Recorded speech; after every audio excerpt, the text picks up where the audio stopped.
서로 인사 한번 하겠습니다. 새로운 한 해 시작되었습니다. 힘내시기 바랍니다. 한 번 더 하겠습니다. 주님께서 도우실 겁니다. 담대하십시다.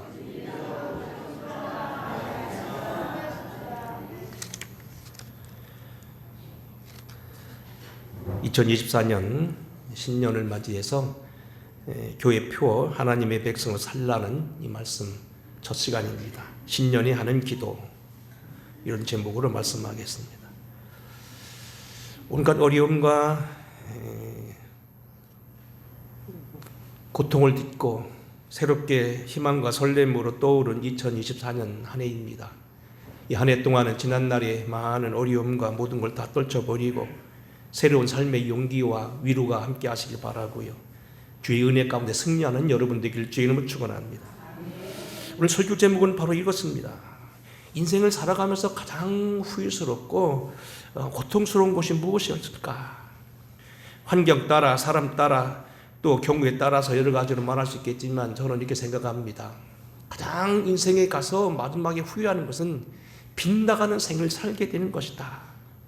하나님이 원하시고 또 우리가 진짜 살아야 될 인간의 사명은 그것인데 그렇지 아니하고 내 마음대로 잘못 살아서 빗나간 것, 그것이 가장 후회스러울 것이다. 결국 오늘 우리가 이 빗나갔다는 행위는 성경은 가리켜서 죄라고 얘기하고 혹은 하마르티아, 악이라고 얘기하는데 바로 이렇습니다. 성경에 써있는 헬라어로 하마르티아, 죄란 말은 뭐냐면 두 가지 말로 되어 있습니다. 마르티아라고 하는 이런 어떤 관역, 목표, 목적이 있는가 하면 하란 말은 빗나가다, 이 말로 두인 합성어입니다. 결국 우리가 이 땅에서 하나님 앞에서 죄라고 하는 것은 무슨 폭력이나 다른 무슨 어떤 어긋난 행동, 범법도 있지만 근본적인 건 뭐냐면 빗나간 생애다. 우리가 열심히 살았는데 나중에 주님이 볼 때 그건 아니다. 어긋났다. 내 뜻대로 사는 거지 내 뜻대로 산 건 아니다. 내가 너 열심히 살았지만 그것은 아니다. 인생 법은 그게 아니었다. 가장 후회스러운 것, 그것이 바로 죄라고 하는 이야기입니다. 우리가 가장 비근한 예를 든다면 마태복음 25장 주님 다시 오실 때 주님이 가르치는 방법이 이제 세 가지 비유로 나옵니다. 주님 다시 오실 때 우리가 주님 앞에 서게 될 종말의 태도 세 가지 비유로 말하는데, 첫째는 무슨 얘기입니까? 열처녀 비유입니다. 열처녀가 신랑이 온다고 해서 맞이하러 나갔는데 다섯 처녀는 기름은 준비했지만 적게 준비하고 등잔은 있었지만 그래서 불이 꺼져갔지만 다섯 처녀는 충분히 준비해서 그곳에 참여했다는 겁니다. 문제는 뭐냐면 많은 사람들은 그냥 이런 정도면 되겠지, 등잔이면 되겠지, 형식적인 모습이나 예식적인 모습, 내 직분이 이런 정도면 내가 교회 임원이 됐고 내가 등록이 됐고 세례를 받았으니 되겠다, 아니라는 얘기입니다. 내 내면 속에 있는 성령의 기름, 영성, 믿음의 분량, 여기에 착각이 있어서는 아니 된다는 겁니다. 두 번째 비유는 뭐냐면 달란트 비유입니다. 주인이 먼 길을 떠나면서 사람들에게 5달란트, 2달란트, 1달란트를 줍니다. 우리가 잘 알다시피 앞에 두 사람은 열심히 일해서 똑같은 수에 5달란트, 2달란트를 남겼는데 1달란트를 남긴 사람은 뭡니까? 화를 내고 적은 것이라고, 그리고 두려워해서 그를 땅에 묻어놨다가 나중에 드렸다는 거예요. 그때 주인이 뭐라고 말합니까? 악하고 게으른 종아, 나는 심지 않고 어디서 거두고 해치지 않은 데서 모으는 줄 알았느냐. 만일 정말 그랬으면 내가 오히려 이자를 받도록 은행에다 넣었을 걸 그랬다. 그리고 말하기를 뭐라고 합니까? 이 무익한 종을 바깥 어두운 데서 내쫓으라. 거기서 슬피 울며 이를 갈리라 하리라. 우리는 믿음을 가지고 주님을 영접하고 예수 믿으면 다 되는 걸 알지만은 여러분이 충성하지 않고 직분만 받아놓고 그것을 팽개치면은 언젠가 여러분도 뭡니까? 무익한 종이라고 하면서 바깥 어두운데 어딥니까? 지옥이라는 겁니다. 거기서 울면서 이를 가를 때가 있다는 겁니다. 양과 임소 비유도 마찬가지지요. 주님, 우리가 어느 때 주님께서 줄이시고 목마르고 헐벗었을 때, 갇혔을 때 찾아봤습니까? 작은 자에게 한 것이니라. 주님 언제 우리가 주님께 그렇게 하지 아니했습니까? 작은 자들에게 하지 아니한 것이다. 그들은 영벌에, 의인들은 영생에 참여하시리라. 우리 많은 사람들은 뭐 믿음으로 말미암아 구원받는다 해가지고 믿음이면 그만이라고 얘기하고 나의 어떤 직분이 그만이라고 얘기하지만 그렇지 않다는 겁니다. 이웃 사랑에 대해서도 이것도 책임을 물으시고 이것 때문에도 때로는 하나님 앞에서 영벌이 들어가기도 하고 이것 때문에 큰 상을 받기도 한다는 겁니다. 우리가 마태복음 7장에 보게 되면 저 유명한 천국 시민에 대해서 말하고 있는 산상수훈 아주 유명한 거죠. 맨 마지막 부분이 뭐라고 얘기했습니까? 나더러 주여 주여 하는 자마다 사천국에 갈 것이 아니요 하늘에 계신 내 아버지 뜻대로 하는 자라야 들어갈 것이니라. 너희가 선지자 노릇을 하며 귀신을 쫓아내며 병을 고쳐내고 많은 일을 하지만은 도무지 내가 알지 못하느니 아버지 뜻대로 하는 자가 결국 뭡니까? 하늘나라에 들어간다는 겁니다. 우리는 결국 인생을 살아가면서 금년 한 해 동안도 절대로 빈당한 삶 그리고 착각된 생활을 살아서는 안 해야 되겠다는 겁니다. 1년을 맞이해서 작년 연말 교회 표를 공부하는 중에 많은 기도를 하면서 준비하고 있었습니다. 아마 목사들 한 9월달 여름이 접어들게 되면 명년 준비를 합니다. 금년에는 직분을 누구 세워야 되고 교회의 재정은 어떻게 해야 되고 인사 문제는 어떻게 해야 되고 표는 어떻게 해야 되고 여러 가지 많은 걸 고민하게 되고 후반들이 되게 좀 생각이 느려집니다. 그래서 많은 생각을 하다가 오늘 갑자기 제 마음속에 조그마한 흰 구름이 떠오르듯이 엘리야가 그 종 게하시를 멀리 보내서 갈멜산에서 서쪽을 바라보고 바다에 뭐 떠오른가 보라 했더니 갑자기 구름 하나가 떠올랐는데 그 구름이 점점 커져서 나중에 쏘락비가 내리는 것이 점점 떠오릅니다. 하나님의 백성을 살아가게 하라. 물론 여러분들에게 형식적인 절차를 거치기 위해서 여러분에게 공부를 했습니다만 제 마음속엔 이미 하나님으로 백성을 살아가는 말씀이 꽉 차 있었습니다. 앞으로 우리가 1년 동안 이것을 공부하면서 어쩌면 우리가 평생 주님 앞에 서도록 기도할 기도 제목인지 모르겠습니다. 하나님을 살아가는 백성은 무슨 얘기입니까? 하나님의 백성으로서 복을 받아야 된다는 거예요. 하나님의 백성이란 결국 땅의 사람이 아닌 하늘의 백성으로 살아가라는 이야기입니다. 하나님의 형상대로 지음을 받은 사람대로 살아가라는 얘기입니다. 우리가 세상 사람이나 악한 것을 따라가는 것이 아니라 하나님의 닮은 삶으로 영광을 돌리라는 이야기입니다. 하나님의 성품으로 살아가라는 이야기입니다. 그리스도의 덕을 이루어내고 사람의 욕심이나 사람의 방법이나 사람의 어떤 지혜가 아니라는 얘기입니다. 더 나아가서 오늘간 우리가 이 하나님의 백성으로 살아간다는 뜻은 적극적인 면에서 이렇게 더 구분할 수 있을 겁니다. 하나님의 백성은 하나님을 구주로 섬기고 그의 영광을 위해서 사는 사람들이다. 고린도후서 5장 15절에 보게 되면 사도 바울이 이렇게 말합니다. 그가 모든 사람을 대신하여 죽으심은 살아있는 자들로 하여금 다시는 그들 자신을 위하여 살지 않고 오직 그들을 대신하여 죽었다가 다시 살아나신 이를 위하여 살게 하려 함이라. 예수님께서 그 모진 고난을 받으시고 십자가에서 돌아가시고 정말로 고통스러운 가운데서 엘리레 사박다시 하시면서 주님 앞에서 저주받은 이유가 뭐냐? 오직 그를 대신하여 죽었다가 살아나신 주를 위해 살게 하려는 거라는 겁니다. 그러니까 우리의 인생의 최고의 가치가 하나님이 되어야 된다는 겁니다. 오늘도 우리는 아침에 일어나서 무엇을 먹을까, 무엇을 마실까, 무엇을 입을까 하는 것도 중요하지만 내가 하나님을 위해서 무엇을 왜 살 것인가? 뭐 지나가는 얘기 좀 미안합니다. 갑자기 생각나서 말씀합니다. 제가 미국하고 우리 한국 감리교신학대하고 서로 연결을 해서 박사학위를 공부하게 되었는데 졸업식을 하게 되었습니다. 미국에 가서 이제 학위를 받고 박사학위를 받으러 갔는데 졸업여행이 있었습니다. 어떻게 하다 보니까 제가 그때 우리 16명 가운데 회장이었는데 가방을 이렇게 들여놓다가 제 가방을 이렇게 들여놨는데 친구들이 내 걸 아닌 줄 알고 안 집어넣고요. 옆에 있는 여자 건 줄 알고 그냥 놔뒀던가 봐요. 저녁에 라스베가스 가가지고 짐을 찾는데 보니까 가방이 없어요. 그래서 가만히 생각해보니 거기서 놓친 거예요. 그냥 마침 같이 동행했던 한 사람이 아주 유학하고 있는 사람, 이런 걸 잘하는 사람이라 그 사람이 내가 알아본다더니 공항으로 전화하더니 제 짐이 공항에 보관돼 있다고 하더라고요. 근데 그래서 이제 결국 일주일 여행을 다 마치고 공항을 갔어요. 여차여차해서 그런데 거기 한 뭐 유명한 뭐 그 아역 배우라는 그 모시는다는 할아버지 이런 분들이 사정을 듣더니 제 가방을 불 끓든더니 자기 차에다 딱 싣고서 태워주는 거요. 이리 가면 된다는 거요. 그리고 다시 이제 또 그 다음 주에 졸업식이 끝나고 같이 간 유학생이 졸업여행을 하고서 자기 나름대로 서로 헤어져서 이제 미국 투어를 한다고 해서 차를 빌리러 가야 되는데 공항에서 꽤 떨어졌는데 거기 가서 빌리고 나오는데 깜깜해졌어요 벌써.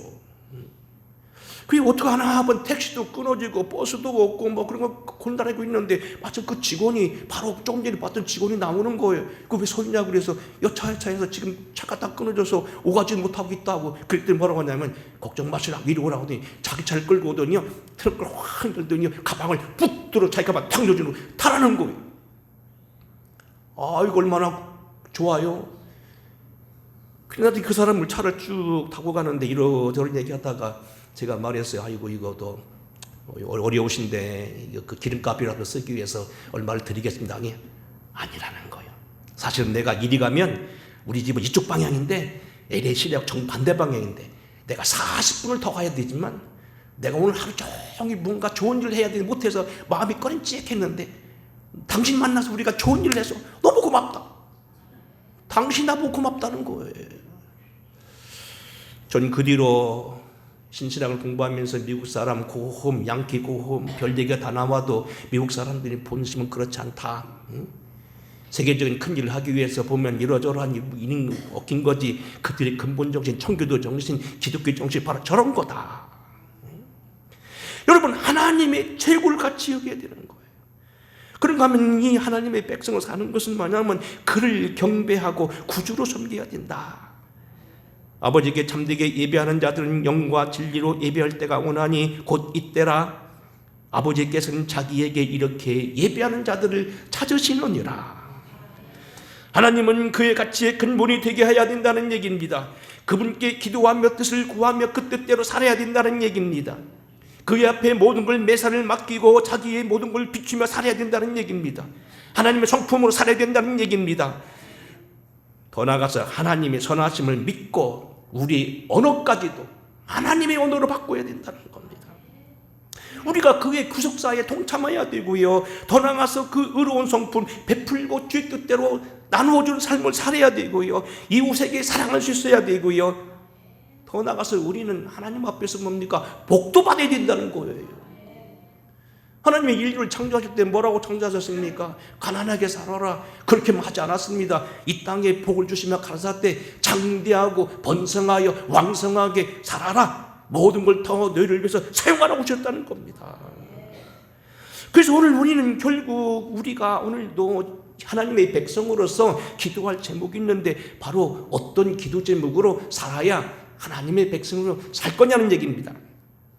이제 오늘 첫 시간 오늘 여기 본문 말씀 특별히 시편 144편 말씀드립니다.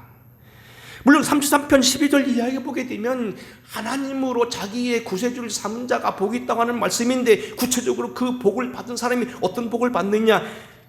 다윗이 지은 시편 모두 150편 가운데 다윗이 지은 찬송이 제가 세어보는 게 78편인데 이 78편 가운데 마지막 부분이 뭡니까? 하나님을 믿는 백성들이 받는 복이에요. 근데 여러분 보세요. 결국 우리에게 오늘 여기 이것은 뭐냐면 우리의 기도가 되어야 된다는 얘기입니다. 하나님이 우리에게 약속하신 것은 결국 우리의 기도 제목이에요. 우리가 선언 말씀에 보게 되면 뭐라고 되어 있습니까? 그래도 이와 같은 자들은 그리스도 이스라엘 족속들은 이같이 이루어지기를 내게 위하여 간구해야 될 것이다. 하나님께서 우리에게 결국 약속하신 것은 결국 우리의 기도 제목이 되어야 된다는 겁니다. 어제도 우리가 지방사경이라고 해서 한양대학교 교목실장에 했던 이천진 목사님 오래간만에 보는데 졸업하고 처음 보는 것 같은데 아주 재주가 많았거든요. 그분이 아주 찬송가에 대해서 공부를 많이 해서 제가 같이 얘기하는데 그 얘기를 하더라고요. 찬송가와 유행가 가요가 다른 거겠다는 거예요. 인생의 가곡은 오늘 현재 우리가 당하고 있는 아픔과 애환과 슬픔을 그대로 노래하지만 찬송은 그게 아니라 그것을 이기는 기도라는 거예요. 지금은 우리에게 슬픔이 있고 고통이 있고 애환이 있고 시험이 있지만 하나님은 그렇게 복을 주리라 믿고서 계속 기도하며 하나님을 기다리는 게 찬송이라는 겁니다. 결국 우리에게 주신 이 찬송이 뭡니까? 우리에게 제목이라는 얘기입니다. 우리가 살아가야 될 복도 복이지만 이 복을 받도록 우리가 계속해서 기도해야 된다는 겁니다. 시편 144편 12절 이하로 거기 약속되어진 복을 몇 가지 보면서 결국 이것은 우리가 받아야 될 복이지만 결국 우리가 이것은 기도할 제목이다. 하나님의 백성으로서 받아야 할 복을 생각하면서 우리가 좀 어떻게 소박하지만은 우리가 기도할 제목이 뭔가 네 가지로 보겠습니다. 첫째는 본문을 보게 되면 12절 말씀입니다. 자녀들이 복된 일입니다. 우리 한번 읽어보겠습니다. 12절 같이 시작. 우리 아들들은 어리다가 장성한 나무들과 같으며 우리 딸들은 국양 전에 양식대로 아름답게 다듬은 모퉁이돌과 같으며 우리의 아들들은 어리다가 장성한 나무들과 같으며 우리 딸들은 궁전의 양식대로 아름답게 다듬은 모퉁이돌 같다. 어리다가 장성한 나무가 결국 어떻게 시작합니까? 처음에는 회초리 같은 나무로 시작됩니다. 저도 시골에 살면서 무더니 나무를 많이 심었고요. 박정희 대통령 때는 뜻도 모르면서 산으로 다니면서 참 학교에서 멀리 동원해서 요즘 육군 훈련소 옆에 있는 그 높은 산에 올라가서 나무를 무수하게 심었습니다. 여러분, 나무 심을 때는 정말 회초리 같고 작지만 지금 가보면 거기는 뭡니까? 거의 뭡니까? 뼈아무를 몇 뼘 되는 큰 고목들로 꽉 차 있는 걸 제가 보게 됩니다. 저는 교회에서도 여러 가지 가는 교회마다 참 나무 많이 심었습니다. 어떤 목사님은 가는 데마다 건물에 친다고요. 나무를 베는 목사님 있는가 하면 저는 나무를 심습니다. 근데 한번 여러분 잘 아는 그 백종원이 현재 지금 이사하고 있는 예산고등학교 거기서 서목과장 오래 하면서 나무를 키우던 분한테 물어볼 겁니다. 나무를 심으면요, 낙엽이 떨어져 조금 곤란할 때가 있지만 나무에서 나오는 그런 바람이나 그것 때문에 양철도 상하지 않는다는 겁니다. 너무 좋다는 겁니다. 오늘 우리는요, 때로는 이 나무라고 하는 걸 심어보게 되면 처음에 회초리 같고 말라 비틀어진 것 같지만 그것이 결국 뿌리를 잡고 잎을 내면서 큰 거목이 되고 나중에는 낙낙장송과 같은 큰 장송이 되어서 결국 거대한 큰 건물의 대들보가 되고 임금이 거하게 되는 그 도시에 뭡니까? 석가래가 되기도 한다는 겁니다. 이 아이가 살면 죽을까 말까 했던 그런 어린아이가 결국 나중에 크게 되어서 사람을 고치는 의사가 되기도 하고요.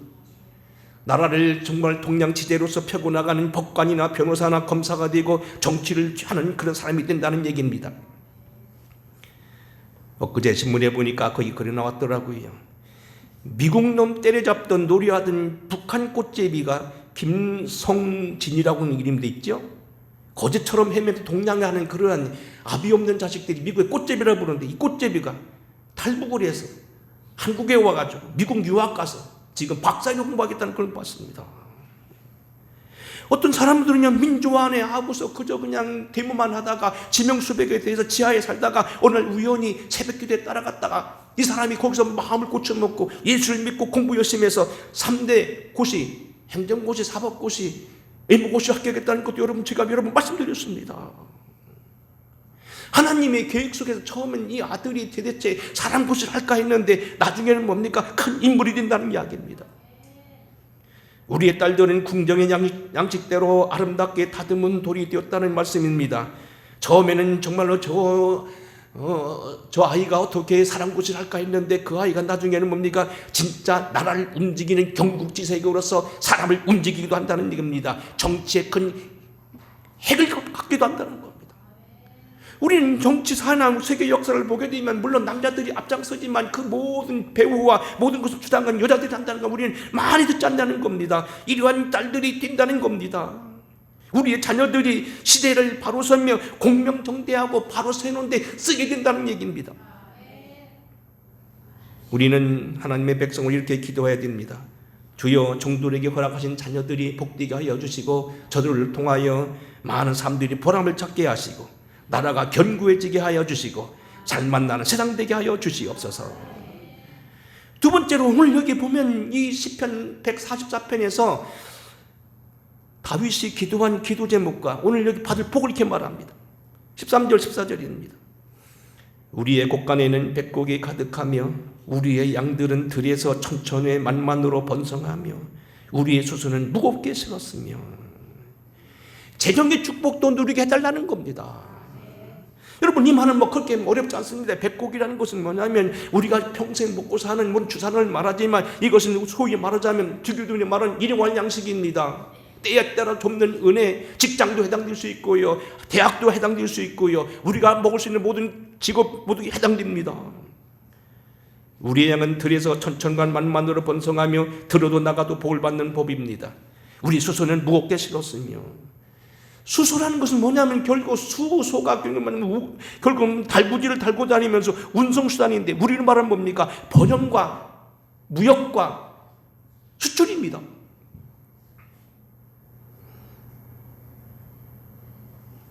다윗 때 지혜자였던 아굴이라는 사람은 이런 기도를 했습니다. 잠언서 30장 7절입니다. 내가 두 가지 일을 주께 구하여 싸우니 내가 죽기 전에 내게 거절하지 마옵소서. 곧 헛된 것과 거짓말을 내게서 멀리하옵시며 나를 가난케 도 마옵시고 부하게도 마옵시고 오직 필요한 양식으로 나를 먹이소서. 혹 내가 배불러서 하나님을 모른다 여호와가 누구냐 할까 하오며 혹 내가 가난하여 도둑질하고 내 하나님의 이름을 욕되게 할까 두려워하나이다. 우리가 물론 지나치게 무슨 욕심을 부리고 돈 달라고 떼쓰는 건 뭐 그것도 볼상사납지만 그러나 우리가 너무나 못 사는 것도 하나님 앞에 덕이 되지 않는다는 겁니다. 기본적인 어떤 기본 재산과 마음껏 공부할 수 있는 그런 정도는 돼야 된다는 얘기입니다. 이것도 우리가 하나님 앞에 간구할 만한 그런 기도 제목이 되어야 된다는 얘기입니다. 또 벨레는 거대한 부자였지만 그 재물로 결코 오만을 떨거나 그러지 아니하고 많은 재산을 국가에 헌납하고 교회를 지었고 한 통계에 보니까 그의 생애 시절에 4,302개의 교회를 지어줬다는 겁니다. 40개도 아니고 400개도 아니고 4,300교회를 지어줬다는 겁니다. 얼마나 멋있습니까? 평생에 한 교회도 짓기 힘들어서 여러분 고추공원 때는 도망간 사람들이 많은데 4,302개를 지어줬다. 그만큼 그게 돈이 있었다는 얘기입니다. 성경의 많은 부분들 신명기 6장이라든지 기타 많은 성경들이 주님을 믿고 의지하는 사람들에게 기본적인 양식을 준다는 사실을 기억해야 되고요. 주님께서 가르쳐준 기도 제목에도 우리에게 일용할 양식을 달라고 기도했던 것, 우리가 필요 이상의 어떤 것을 요구하는 건 아니지만 기본적인 재물을 위해서 기도하는 것도 하나님의 백성으로서 반드시 필요하다는 겁니다. 세 번째는 나라의 안녕과 평안입니다. 본문 말씀 14절 중에 하반절 이렇게 말합니다. 또 우리를 침노하는 일이나 우리가 나아가 막는 일이 없으며 그랬습니다.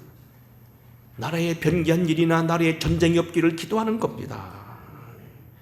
특별히 오늘 우리가 이 기도해야 될 건 뭐냐면 국제정세는 냉엄합니다. 요즘 우리가 요즘에도 엊그제도 북한에서 장상포공을 쏴대고 소화인을 쏴서 우리가 그 2배로 400발을 쐈다고 그러는데 여하튼 국제정세는 뭡니까? 냉엄합니다. 요즘 미국이 우리의 손절하는 것은 뭡니까? 그만큼 우리가 필요하다는 얘기고요. 일본이 우리와 손잡자는 얘기는 뭡니까? 우리를 지키고 저들이 가기가 어렵다는 얘기입니다. 세계적인 정세로 봐서 하나라도 조금 축이나면 안 되기 때문에 그만큼 우리나라가 강해졌다는 얘기입니다. 강해졌기에 모든 강대국들 우리에게 코라는 겁니다. 우리는 국제정세가 냉엄함을 기억하고요. 우리는 정말로 우리의 허리띠를 졸라매들 것이며 국방도 강해야 됩니다. 반면 많은 사람들이 걱정하는 겁니다. 그동안 우리 나라에서는 많이 국방에 대해서 신경 쓰지 않았고 그저 북한이 비율을 맞춘 것이 아니냐고 걱정하는 사람들이 많습니다. 필요 이상으로 지피를 파괴했다든지 대전차 부대가 올라오는 것을 전차 부대가 올라오는 것을 메꿨다든지 그 다음에 군대 연한을 필요 없이 줄였다든지. 물론 여러분 군인들이요 자녀들이 빨리 군대 마치고 좋겠지만요 빨리 마치는 건 능사 아니잖아요. 앞으로 아이들이 자꾸 줄고 군인은 누가 지킬 거라는 겁니다. 병사들이 많은 돈 줘서 그걸 지킬 수도 없는 것입니다. 정말로 오늘 우리 이런 국방에 대한 것도 어느 정도는 다시 한번 생각해 봐야 된다는 얘기입니다. 나라를 위해서 기도할 때 꼭 이렇게 기도해야 됩니다.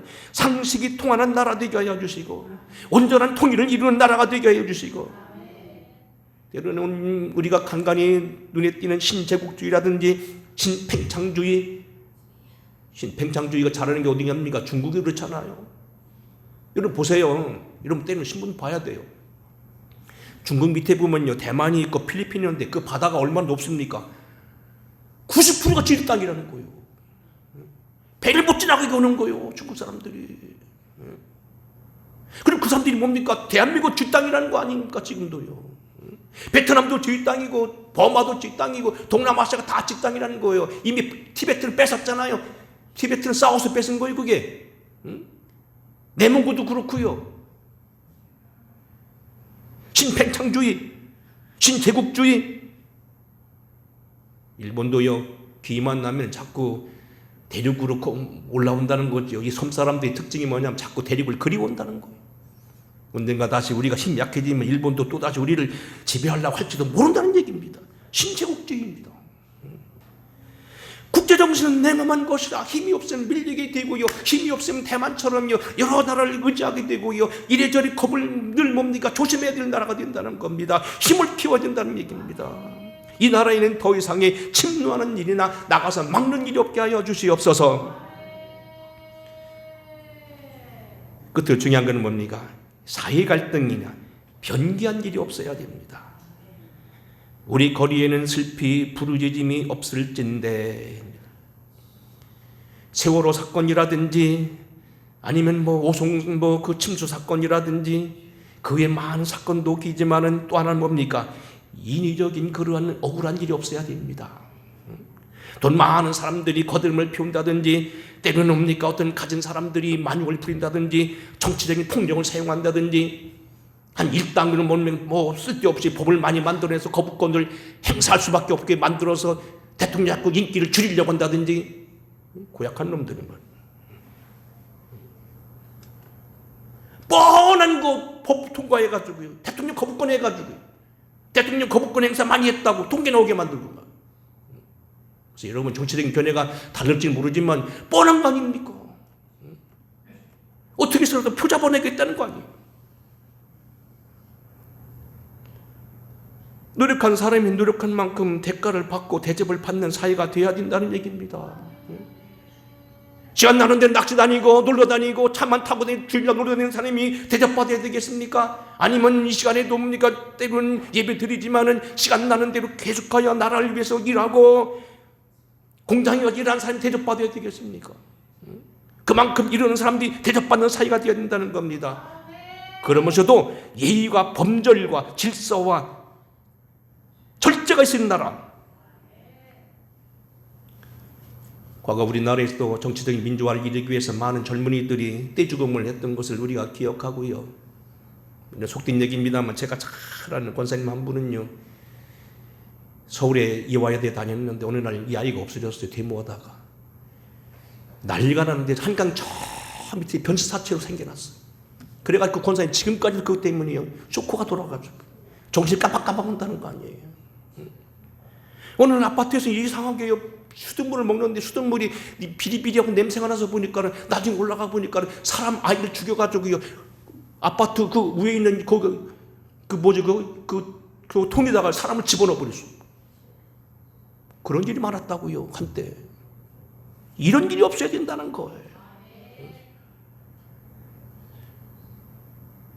세월호 같은 사건, 그다음에 이태원 사건, 그런 사건들, 그걸 없애야 된다는 겁니다. 그뿐만 아니고 인위적인 사건들 때문에 억울한 사람이 없어야 된다는 겁니다. 특별히 금년 4월 10일에는 우리나라 국권을 가른다고 하는 결정적인 그런 행사가 있다고 얘기합니다. 국회의원 선거입니다. 신문에 보니까 금년 한 해 동안에 72억 가운데서 50억에 해당되는 인구들이 지도자를 바꾼다고 하더라고요. 72억이 우리나라 현재 지금 전 세계 인구라고 보는데 그 중에 50억에 해당되는 사람들이 대통령을 바꾸거나 그 이상의 뭘 바꾸는 그런 해라는 거예요. 아주 중요한 해라는 거예요. 특별히 오늘 이번에 국회의원 선거는 단순하게 어느 정도 정책이 바뀐 정도가 아니고 나라의 흥망성쇠가 바뀌어서 완벽한 좌냐 우냐를 가릴 수 있는 그런 때라고까지 말한 분이 많습니다. 정신 차리고 빠져야 될 해란 얘기입니다. 하나님의 백성을 살아가기 위해서 우리는 어떻게 해야 되겠는가? 물론 북한에 지성했던 조만식 장로님은 일동일교의 운동을 들였습니다. 당시 살고 있던 평안남도 대동면 추울미면 이천리라는 곳에서 거기에 동네가 3개 있었는데 예수 믿고 안 믿고에 따라서 경제가 비례했다는 겁니다. 일동은 믿는 사람이 거의 없고 술집이 2개 있는데 극빈자가 30 내지 40%요. 이동은 신자가 반수였는데 술집이 하나 있는데 약간 가난한 사람이 40%, 50%요. 삼동은 거의 다 예수 믿었는데 술집이 없었고 극한 부자들이 40 내지 50이었다는 겁니다. 이 조만식자는 그래서 가는 데마다 예수 믿으라고 외쳤다는 겁니다. 예수 믿는 게 복입니다. 정말로 하나님 앞에 축복입니다. 하나님께서 약속하신 이 다윗의 오늘 시편을 기억하면서 이것이 우리의 기도 제목도 될 수 있겠다. 앞으로 우리가 하나님의 백성에 대해서 여러 가지를 말하겠습니다만 특별히 오늘 본문 말씀 한번 정도 기억해 보셔야 됩니다. 우리 다 같이 다시 한번 읽어보고 끝내겠습니다. 12절 이하입니다. 우리의 기도입니다. 시작.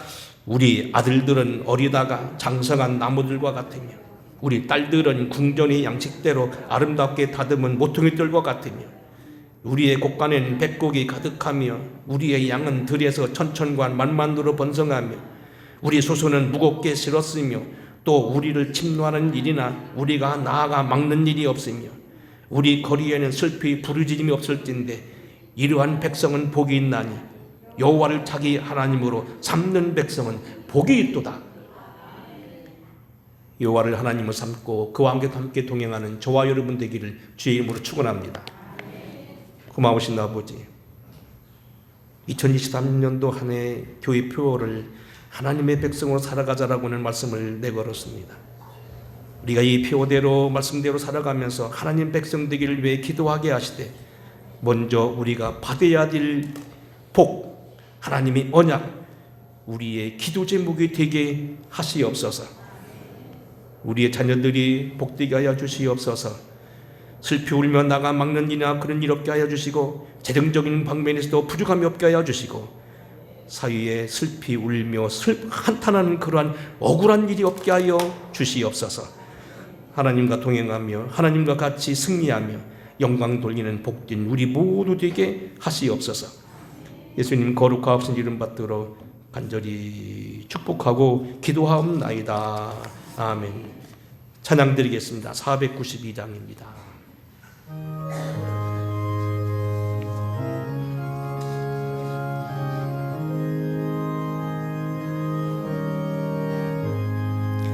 잠시 세상에 내가 살면서 항상 찬송 부르다가 날이 저물어라 하시면 영광 중에 나가리 열린 천국문 내가 들어가 세상 짐을 내려놓고 빛난 면류관 받아 쓰고서 주와 함께 길이 살리